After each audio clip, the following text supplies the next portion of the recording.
Hi friends. GST में अब registration लेना आसान हो जाएगा। और अभी उसके जो प्रोसीजर थे उसके लिए रिवाइज कर दिए गए। जो एडिशनल डॉक्यूमेंट्स मांगे जाते थे, जो और भी बाकी सारे डॉक्यूमेंट्स मांगे जाते थे जो कि हमारे लॉज में स्पेसिफाइड नहीं है, वो सारे हटा दिए गए हैं। जीएसटीआर ने एक सर्कुलर इशू किया हुआ है, इंस्ट्रक्शन इशू किया हुआ है गवर्नमेंट डिपार्टमेंट के लिए, जो कि गवर्नमेंट डिपार्टमेंट पे बाउंड रहेगा।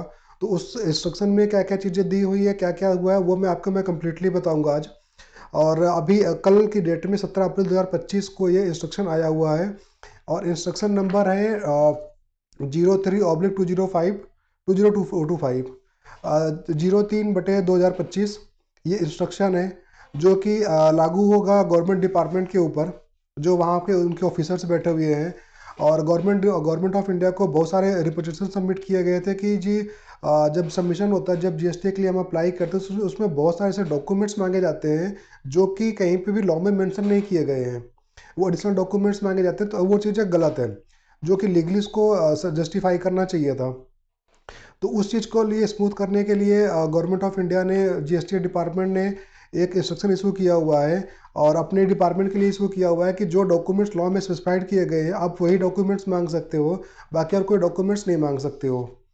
तो डिटेल में मैं आपको बताऊं, स्पेशली इसमें तीन पॉइंट के कंसर्न्स हैं। एक तो हमारा प्रिंसिपल प्लेस ऑफ बिजनेस, दूसरा हमारा कंस्टिट्यूशन ऑफ बिजनेस, तीसरा जो डॉक्टर्स की डिटेल्स होती है उसके रिगार्डिंग्स में। क्योंकि डॉक्टर्स की डिटेल्स में भी अगर कंपनीज की हम बात करते हैं तो वहाँ पे भी वो पैन आधार मांगते हैं उनके, जो कि लॉ में कहीं भी नहीं लिखा हुआ है कि डॉक्टर्स को अपने पैन आधार देने हैं अनटिल अनलेस कि वो हमारे कुछ रेड फ्लैगिंग हो।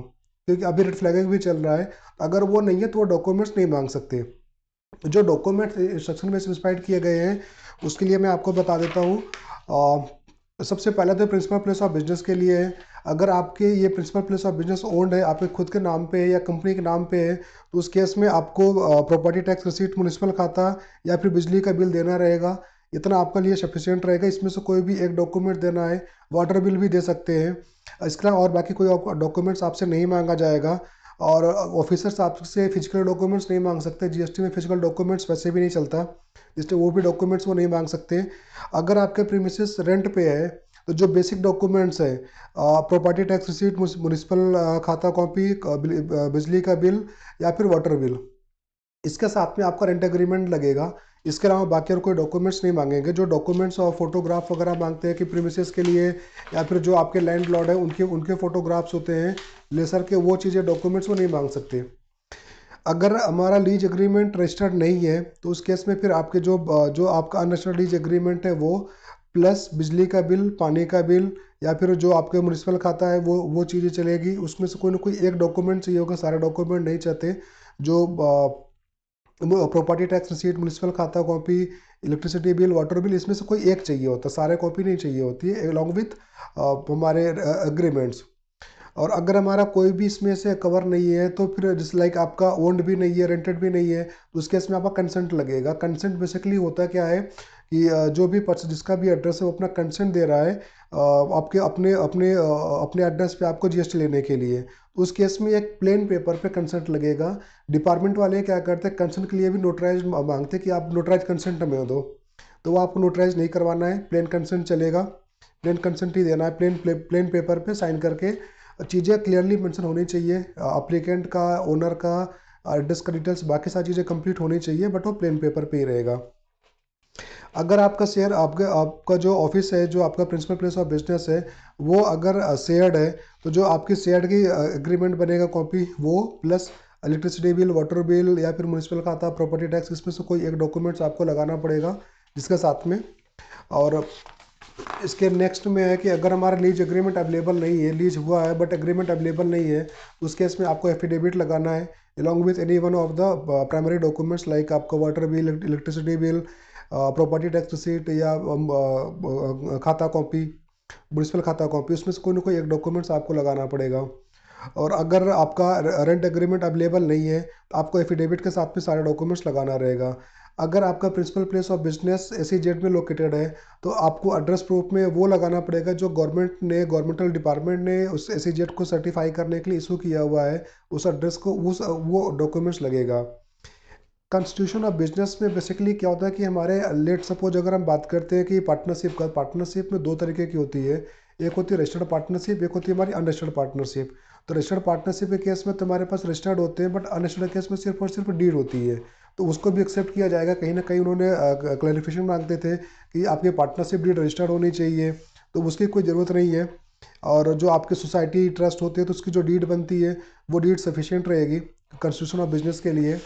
तो उसमें से कोई और भी एडिशनल डॉक्यूमेंट्स वो आपसे नहीं मांग सकते हैं। और जो नेक्स्ट है ये कि जो हमारे रेजिडेंशियल एड्रेस प्रूफ मांगे जाते हैं डायरेक्टर्स के लिए, अगर हम कंपनी की बात करते हैं तो उसमें मल्टीपल डायरेक्टर्स होते हैं।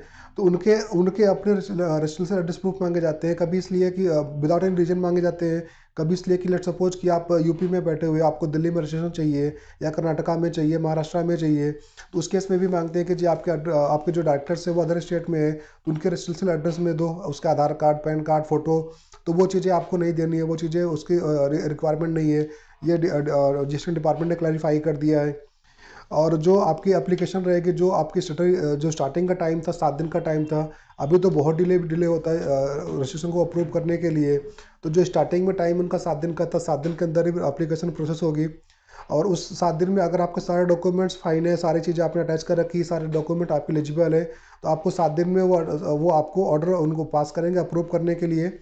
और अगर उसमें कोई ऐसी डिस्क्रिपेंसी है, उनको कुछ और डॉक्यूमेंट्स चाहिए होता है, तो वो आपको एक सो कॉस्ट नोटिस इशू करेंगे क्लैरिफिकेशन के लिए। तो आप उस क्लैरिफिकेशन में जो डॉक्यूमेंट मेंशन किया हुआ है, जो आपका डॉक्यूमेंट एलिजिबल नहीं है, आप वो अटैच करेंगे। देन उसके बाद उनको उनको वो उसको रिव्यू करेंगे और उसको अप्रूव करेंगे एज यूजुअल नॉर्मली। एप्लीकेशन आज के टाइम पे क्या होता है कि अगर जब हमारा ARN जनरेट होता है, तो उसके बाद जब एप्लीकेशन सबमिट होती है, तब उसमें हम आधार से वेरीफाई करते हैं। तो अगर हमने आधार से वेरीफाई किया हुआ है तो 7 दिन में प्रोसेसिंग होगी। अगर हमने आधार से वेरीफाई नहीं किया हुआ है तो 30 डेज में लगेगा। जो हमारा एक प्रिंसिपल प्लेस ऑफ बिजनेस के लिए जो फिजिकली वेरीफाई करते हैं, उसके बाद हमें कंपनी का RC मिलेगा, जो GST का सर्टिफिकेट रहेगा। अगर हमने आधार बेस हमने वेरीफाई कर दिया, बट हमारे पास मल्टीपल GSTN है, कहीं पे हमारा डिफ़ॉल्ट है, कुछ और भी है, अगर हमारा पैन रेड फ्लैगेड है, तो उस केस में भी आपको 30 डेज का टाइम लगेगा। वो आपके प्रिंसिपल प्लेस ऑफ बिजनेस पे आएंगे, फिजिकली उसको वेरीफाई करेंगे, उसके बाद ही आपको GST का रजिस्ट्रेशन मिलेगा। तो ये चीज़ें आप ये ध्यान रखना। इसमें बेसिकली आपको अगर रेड फ्लैगेड है, आपके पास मल्टीपल GSTN है, आपने कोई टैक्स का डिले पेमेंट किया हुआ है, या फिर आपको कोई डिमांड चल रही है, तो यूजली उस केस में सर्टिफाई करते हैं, उस केस में चीज़ को चूज करते हैं। कभी कभी होता है कि आपने जो प्लेस चूज किया हुआ है उस प्लेस में मल्टीपल GST चल रही है, तो उस केस में भी ये चीज़ें होती है कि वो आपके प्रिंसिपल प्लेस ऑफ बिजनेस को फिजिकली वेरीफाई करेंगे। और जो फिजिकली वेरीफाई करेंगे उसके अपने एक अलग प्रोसीजर होते हैं। जब भी ऑफिसर आपके लिए यहाँ फिजिकली वेरीफाई करने के लिए आएगा, तो वो जो भी आपके एड्रेस रहेगा उसको आइडेंटिफाई करेगा, उसको लोकेट करेगा। अगर लोकेट नहीं कर पा रहा है तो उसको उसके जो उसने मीन्स और मीडियम्स यूज किए हुए हैं, उसको उसको एविडेंस लगाने पड़ेंगे। लाइक कि अगर हम कहीं पे गए और हमें उनकी बिल्डिंग नहीं मिल रही है, या फिर उनका कोई फ्लोर नहीं मिल रहा है, उनकी ऑफिस नहीं मिल रही है, तो उसको रिकॉर्डिंग देनी पड़ेगी। आपने कहाँ पे गए थे, कहाँ पे आपने उस पर्सन को, उसकी ऑफिस को आपने ढूंढा हुआ था, क्या लोकेशन थी, सारी फ़ोटो जियो टैग जाएगी। तो उनके उनके गाइडलाइंस आए हुए हैं। और जब भी हमारा फिजिकल वेरीफाई होगा, सारी फ़ोटो हमारी GPS इनेबल बेस्ड रहेगी। फिजिकल वेरिफिकेशन होने के बाद हमारे को ARN मिलेगा। जब भी हमारा रेड फ्लैग रहेगा, या फिर हमारा अगर उसके फिजिकल वेरिफिकेशन के लिए सिलेक्ट हुआ है तो उस केस में, और जो आपके अगर आपने पास कोई क्लैरिफिकेशन आई हुई है, आपने उसका रिप्लाई कर दिया है, तो रिप्लाई करने के 7 डेज में उनको अप्रूवल करना होता है, फिर रिजेक्शन करना होता है। अगर आपने डॉक्यूमेंट सारे एलिजिबल फॉर्म में लगा रखे हैं तो आपके एप्लीकेशन को अप्रूव करेंगे। अदरवाइज फिर उसके हिसाब से वो रिजेक्ट कर देंगे, क्योंकि GST में 2 टाइम्स ऑफ सबमिशन अलाउड नहीं है, सिर्फ एक ही बार के लिए आपको चांस मिलता है। एक बार में अगर सेटिस्फाइड है देन ओके, अदरवाइज फिर रिजेक्ट कर देंगे। सेकंड टाइम में वो आपको चांस नहीं देते हैं। और इसके बाद जो बेसिकली ये डॉक्यूमेंट्स है कि अगर उनको कोई ऐसा डॉक्यूमेंट चाहिए ऑफिसर्स को क्लैरिफिकेशन के टाइम पे, लाइक कि डायरेक्टर्स का पैन आधार चाहिए, तो उनको अपने ACDC से अप्रूवल चाहिए होगी, उसके बाद ही वो डॉक्यूमेंट्स मांग सकते हैं। जनरली ये भी चीज़ें होती है कि जब हम GST डिपार्टमेंट पर जो भी जा रहे हैं, उनको पता है कि जो GST को अप्रूव कर रहे हैं समा वो भी ACDC ही अप्रूव कर रहे हैं, उन्हीं के कंसर्न में ही हो रहा है। तो अगर उनको कोई एडिशनल डॉक्यूमेंट चाहिए, जो GST ऑफिसर्स होते हैं, तो उनको अपने ACDC की अप्रूवल चाहिए होगी। पहले ये चीज़ें क्या होता था कि अप्रूवल नहीं होती थी, बिना किसी अप्रूवल के, बिना किसी डॉक्यूमेंट्स मांगे जाते थे। जो कि डॉक्यूमेंट्स लॉ में मेंशन नहीं किए गए हैं। बट अब इसके लिए एसीडीसी को साइन करके परमिट करना पड़ेगा कि आप ये डॉक्यूमेंट मांग सकते हैं। तो समाओ ये चीज़ें जस्टिफाइड हो गई कि हाँ, अब ऐसा नहीं है कि हाँ बिना किसी बेसिस के डॉक्यूमेंट्स मांग लेंगे, कुछ भी डॉक्यूमेंट्स मांग लेंगे। एक और भी चीज़ अच्छी आई है कि अगर आपका एप्लीकेशन गलत वार्ड में चला गया है बिकॉज ऑफ एनी रीजन, आपने प्रॉपर मैचिंग नहीं किया, मैपिंग नहीं किया उसकी, और गलत वार्ड में चला गया है, तो उस केस में भी आपका जीएसटी रिजेक्ट कर दिया जाता था। अब वो नहीं करेंगे, अब उनके पास ये चीज़ पावर नहीं रहेगी।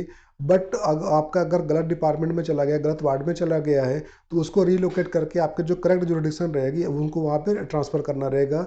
एप्लीकेशन आपकी वहीं पे प्रोसेस होगी, बट उनको उनको ट्रांसफ़र करना रहेगा, रिजेक्ट नहीं कर सकते वो। तो ये तो है जो अभी इंस्ट्रक्शन इशू किया हुआ है, और काफ़ी अच्छी चीज़ें किया हुआ है कि अब जीएसटी का जो रजिस्ट्रेशन रहा समहाउ थोड़ा सा स्मूथ हो जाएगा एज कम्पेयर टू अर्लियर। अभी तो बहुत दिक्कत आती है और बहुत सारे अननेसेसरी डॉक्यूमेंट्स मांगे जाते हैं। जो भी डिपार्टमेंट जा रहे हैं उनको ये चीज़ें पता है कि कितने डॉक्यूमेंट्स मांगे जाते हैं, और होपफुली कि अभी कुछ स्ट्रीमलाइन हो जाएगा। एंड एक अच्छा इनिशिएटिव है। तो आप इस चीज़ का भी ध्यान रखें जब भी आपको जीएसटी करना हो। तो आज के लिए बस यही, थैंक यू।